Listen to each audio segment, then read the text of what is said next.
Yes, indeed. You have it tuned to the Sunlit Room. My name is Ron, and I am joined right now by our very special guest, Jaspar Lepak. Jaspar, how are you today? I'm great.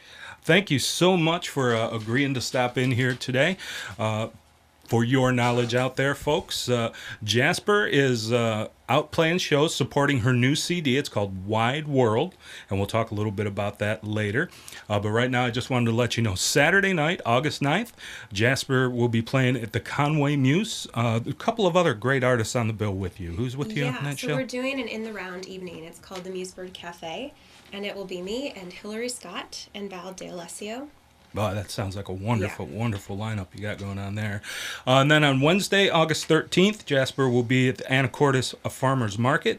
And Friday, August 29th, at the Cypress Wine Bar in Bellevue. That's the Westin in Bellevue, right? Mm-hmm. So those are your three chances. And there's more, actually, more shows on her website. You can go to jasparlepak.com. Yep. And Lepak is Lepak.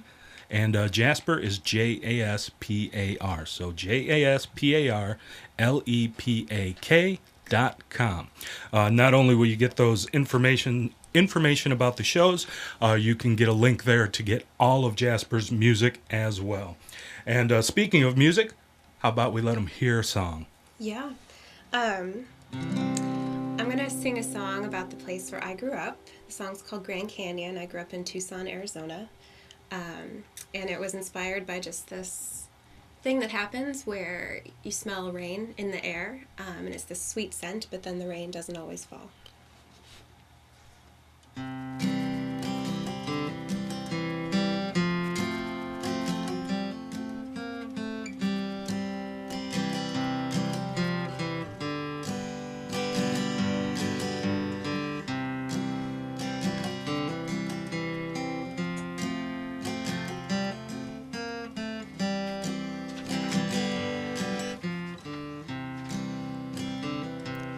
I grew up where the land was empty, where the tall saguaros stood like faithful sentries, and they guarded well the desert's beauty. They never asked for water, they were a witness to me, and it smells like rain.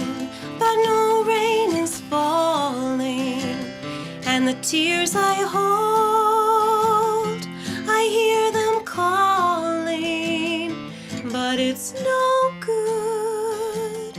I am deep in the canyon, the river is dry, oh, the river is dry.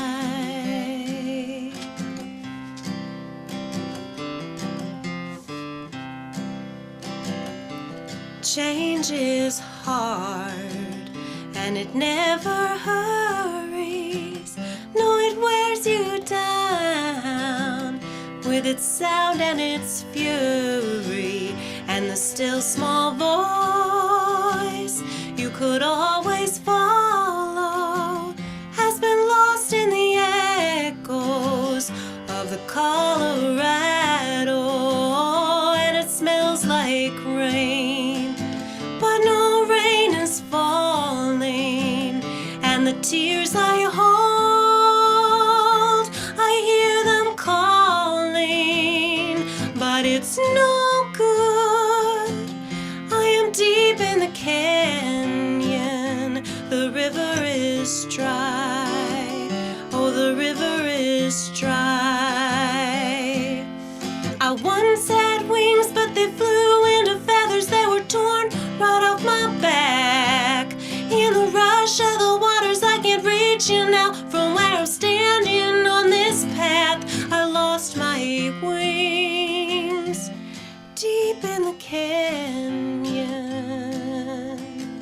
Now the river is dry, oh, the river is dry.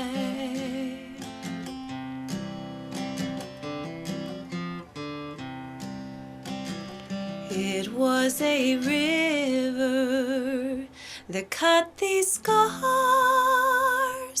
dug down, carved me out. If you could travel these trails beside me, you would know how high my walls and how deep my heart. And it smells like rain, but no rain is falling. And the tears I hold, I hear them calling, but it's no good. I am deep in the canyon, the river is dry. Oh, the river is dry. The river is dry. Oh, the river is dry.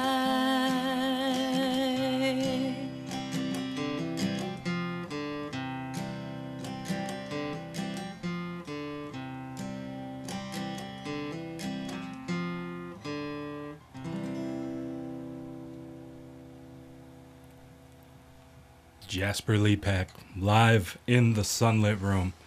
That was just beautiful. Thank you. Beautiful song. And, I know you may have written it about your childhood home in Arizona, but it kind of fits in around here this summer.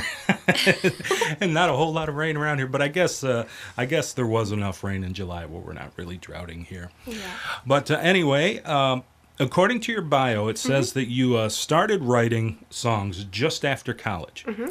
But it doesn't mention where you went to school. Where did you go to college? I went to a small college in St. Paul, Minnesota. Oh, okay. My parents are originally from Minnesota, and so I ended up there. I have a lot of extended family. Did you actually study music in college? I started as a piano performance major. Oh, cool. For my first year, and then I switched to English, literature, and writing. So, yeah. Wonderful, wonderful. Well, what was it that inspired you to start writing songs once you were out of school?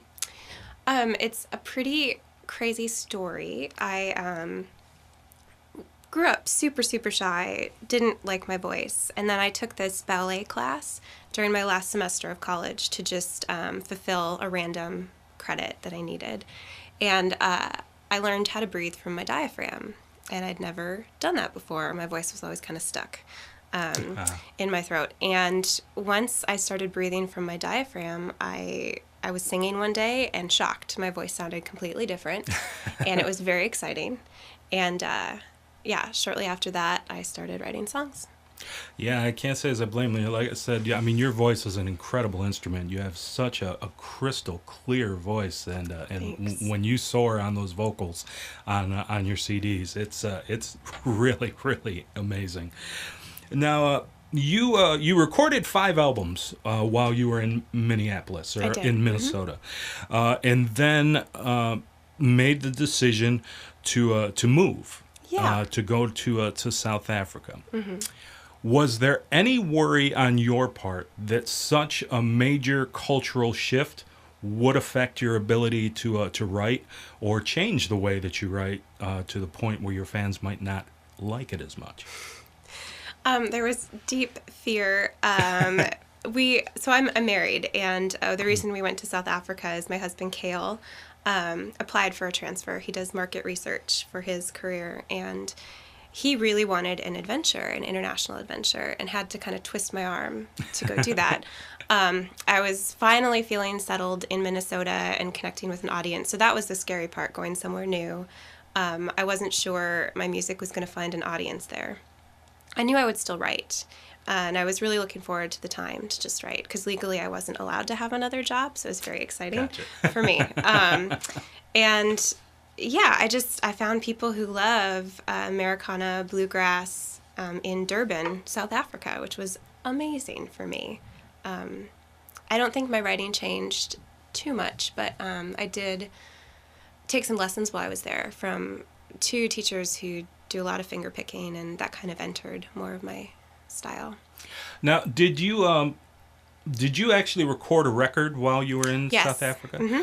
Was there anything about the recording process that was different in South Africa than in Minneapolis?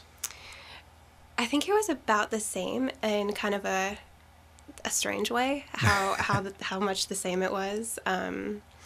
Yeah, I found a wonderful engineer, producer, and he had just had his first child, just as my engineer producer had in Minneapolis. Their wives had the same names. It was very weird. And yeah, the studio time was great. And what was amazing was I had local musicians record with me. So I met people who played banjo, dobro, mandolin, and really great lead guitar. So that was fun. So it was rather surprising to you. You mentioned earlier that that there were so many fans of this style of music in South Africa. Is it something that is even more followed than it is here in the States, simply because it's harder to get to, so the people that really like it really have to work to hear it? I think that's part of it, and just it's not as saturated there. Right. So it's, yeah. I never felt like I was fighting for shows or fighting for an audience, where I do sometimes here, just because there are so many of us trying to do not the same thing, but yeah, but things. in a limited number of venues, you know, that unfortunately in this country, and it's probably a little bit the same in other countries too, but in this country, everything has to have a label slapped on it, and you have to have that label so they know where to put you, so to speak. And it's really not fair to the artist, especially artists like yourself, because you are more than just one style of music. You do many different things and do them all well. Thank you. So I imagine that's got to be frustrating as well when you come back to this country. Many identity crises. Have that label slapped on you. Yeah. And no one bothers to ask the artist's opinion either. It's always somewhere in a big city somewhere that decides what you're going to be labeled. I got labeled as country a lot in South Africa, which I thought was pretty funny. I mean, I definitely have a little bit of that in my songs, but not. Sure, you can see the roots being there, yes, but no one's ever going to confuse you with Dolly Parton. No. And that's a good thing. You know, she does what she does very well, and you do what you do very well. Thank you. Not exactly the same, though. Well, how about we go ahead and give them another song right now, and then we'll come back and chat a little bit more. Yeah, that sounds good. I think I'll save one of my South Africa songs for later. Right now I'll do one off my new album, Wide World. So Wide World is actually a collection of some of the first songs I'd written, rearranged, and performed with the musicians who most often join me. Like my husband, Cale, plays accordion with me often. My sister, Janelle, who lives in Phoenix, whenever we're together, she will sing with me and play violin. So it was a very special project, and then I put some new songs on there as well. But this song that I'm going to do now is a song called Amy, and it's one of my favorite songs I've written. It's for my friend Amy, who's a paleomagnetist. And a paleomagnetist is someone who studies... Thank you. You saw me reaching for the to ask what that was. No, it's someone who studies the Earth's magnetic field. And I met Amy over 10 years ago. We worked at a tea garden together, and I've never encountered someone with so much passion for her research, and not many people understand her field, but that's no problem. She just pours all of her time and energy into it.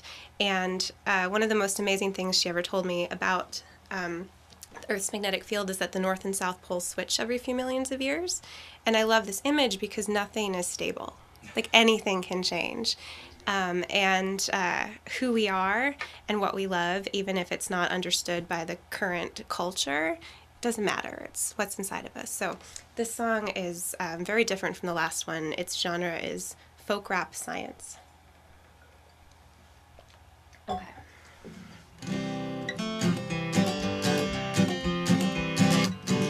Don't you ever listen to anyone who doesn't think you're pretty, and don't be surprised if not many people do. They haven't really looked at you long enough to let you love what you love, what you love, what you love, what you love, what you do. Amy, I love the way you love the world. Amy, I love the way you love the world. Tell you the truth, I think it's pretty hot that a girl spend her whole life picking up rocks. How many people do you see crazy about geology? Only Amy Paleomagnetism, paleomagnetism, lava flows, sediment grows, constant drifting flips the poles. Ain't no rules, honey, but your own. Ain't no rules, honey, and you have to show them.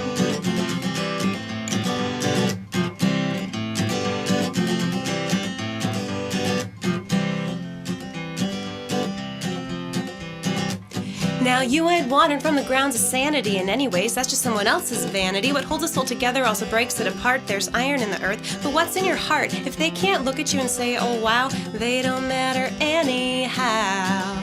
Anyhow, Amy, I love the way you love the world. Amy, I love the way you love the world.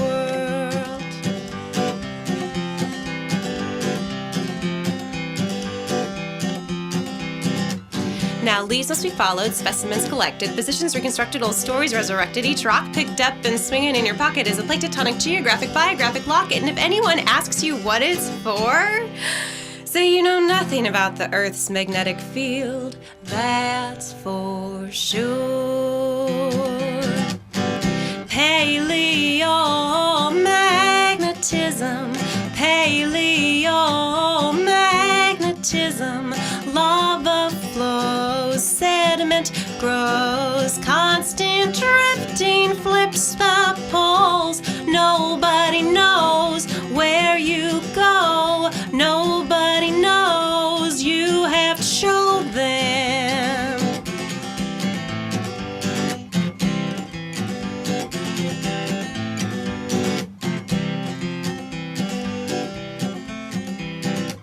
Now, I'm most happy when I'm talking to the trees, and you think you're weird for sticking rocks in machines and studying the pull of the earth and the ground. That's just intelligence. Get out of town with your measurements.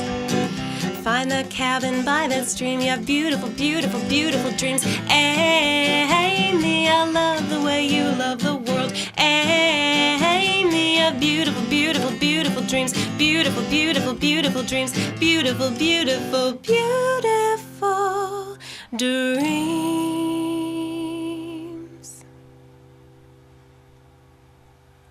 Jaspar Lepak, live in the Sunlit Room with a song called Amy. And I have to say, I've never met you, Amy, and I probably never will, but you inspired that song, so I love you too. That was a cool song. I like that a lot. Aww. Oh, my goodness. Now, throughout your career, you have gotten some positive reviews of lots of your records. Rolling Stone South Africa hailed Forgiving Wind as an album full of beauty and original charm. How much does that mean to you, getting those types of reviews? And do you search out reviews, or do you tend to ignore them until someone calls them to your attention? Well, reviews are very, very difficult to get, and that one was a huge surprise. And it's done amazing things for me to just have that little tag. People will click on my links when I try to book a show. So I really appreciate people you, do Rolling respect Stone. Rolling Stone, no doubt about that. But it was easier for me to get attention in South Africa, and I think it was because I was just different, and I had that international mystique going for me. And there you go. Yeah. Hey, whatever it takes to get the attention, you know? But it is hard to find reviewers for the kind of music I do, because it True. doesn't fit quite in a cool, edgy genre. It's just folk, Americana. It's just good music. Thanks. That's all it is. It's good music. You don't have to put a label on everything, folks. Just sit back and enjoy it sometimes. Now, in 2012, you and your husband decided to leave South Africa, and you found yourself here in Seattle. Yeah. Well, in the Pacific Northwest. How has that move gone for you? Are you enjoying Seattle? I'm starting to enjoy Seattle. So it's been about 2 years. Seattle is very big, overwhelming, and I am a terrible parker. I'm getting better. But yeah, just navigating the city causes some severe anxiety for me. Yeah, I can totally relate to that. Yeah. It's awful. There's sometimes that I would like to go do things. Like over this weekend, there was a show that I wanted to go to, but I knew being Seafair weekend that there would be so much traffic and it would be so hard to get around that I just agitated myself out of actually going to the show. I don't know if it was bad or not, but in my head, I built it up to that point where I didn't even want to try. Oh, we all need wings. We just need to start flying to these places. Exactly. Yeah, but exactly. Seattle and the rain was a big deal just because I grew up in Arizona and I just wasn't ready for the weather to control my moods. It's like it has power. It sure can, that's for sure. But yeah, great venues, great people, and I'm really starting to like it here. Hey, did you find it difficult to connect with other musicians when you got here, or was the musical community at least fairly open and engaging to you? I'm not sure. I think I was more shy about getting involved at first. I just wanted to scope things out. Sure. But it took a good year to feel like I was starting to get shows and meet people. So that's partly me. Sure. But also it's a big, intimidating place. So, yeah. So it's of the places that you've lived. You started off in Arizona and then Minneapolis and then all the way out to South Africa. What is it about Seattle that because it doesn't seem like Seattle would be that much bigger than Minneapolis. I've never spent any real time there, just kind of in the airport and out to the mall and then back to the airport to catch my the plane. Mall of America. That kind of. That's about all I've ever seen of Minneapolis. But it seems like it's about the same size as Seattle. I think it just has to do with knowing a place, and I lived in Minneapolis for about 10 years. So I figured it out. And then to figure out a new place, Seattle has 5-way intersections. Yeah, those are not cool.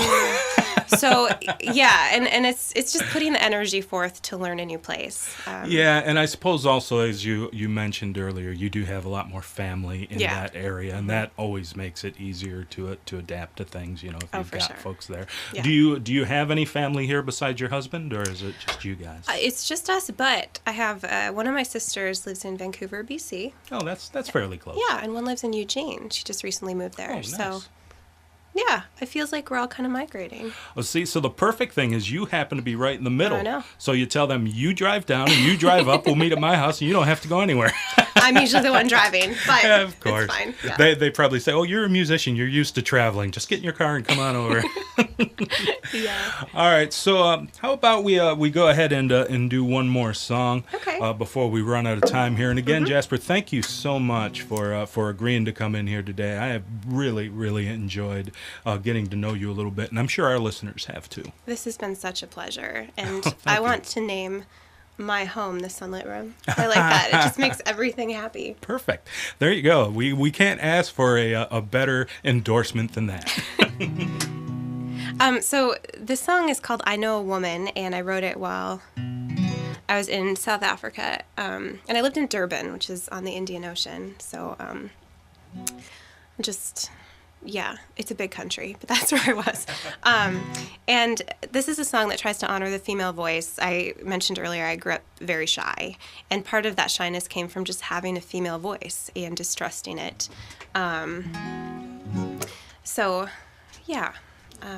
This is I Know a Woman.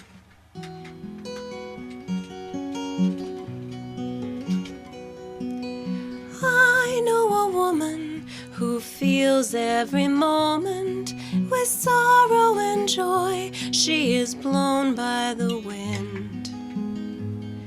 Her heart moves so quickly, it tires her to follow. But this world wasn't made for such sensitive things. And I want to sing her a song that will free her to feel what she feels without judgment or shame. All of her power right beside all her pain. And I know a mother who cannot remember. She died to the dreams she once carried inside. And she raised a daughter who cannot forgive her for failing to lead her with wings into life. And I want to sing her a song that redeems her for all that she is, that she hasn't become. As she lived for her father, then husband, then son.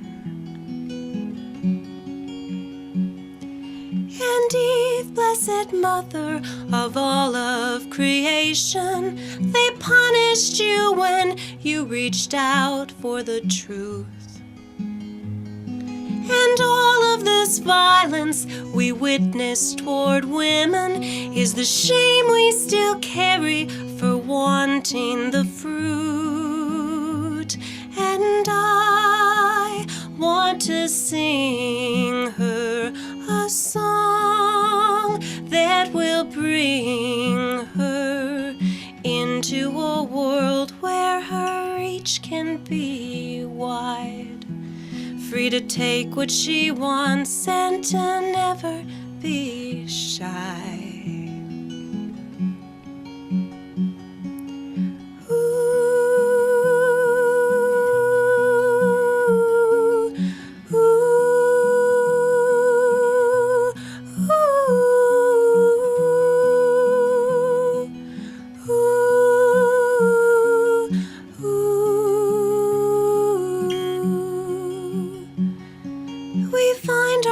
Weeping in small quiet moments, caught with no reason to feel so alone. They tell us our sadness is private depression, but our mother's submission is centuries old. And I want to sing you a song that receives you as you wake to a world where you're second to none, where your life is your song and your song will be sung.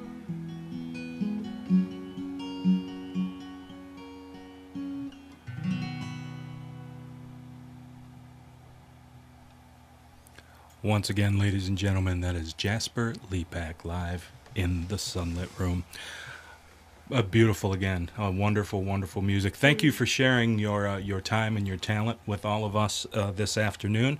I'd like to remind everybody that Jaspar will be performing Saturday, August 9th at the Conway Muse. Who are you with again? Oh, Hillary Scott and Val D'Alessio. There you go. A great triple bill, all performing in the round. Yeah. Just one does a song, then the next, and back and forth. Yeah. That and the venue is wonderful. So awesome. Yeah, the Conway Muse is a cool place. Then Wednesday, August 13th at the Anacortes Farmers Market. Friday, August 29th at the Cypress Wine Bar at the Bellevue Westin. Any final thoughts? Anything you would like to add for our listeners to hear today? No, this was just such a wonderful time here in the Sunlit Room, and well, thank you, Jaspar. Yeah, thank you, Ron.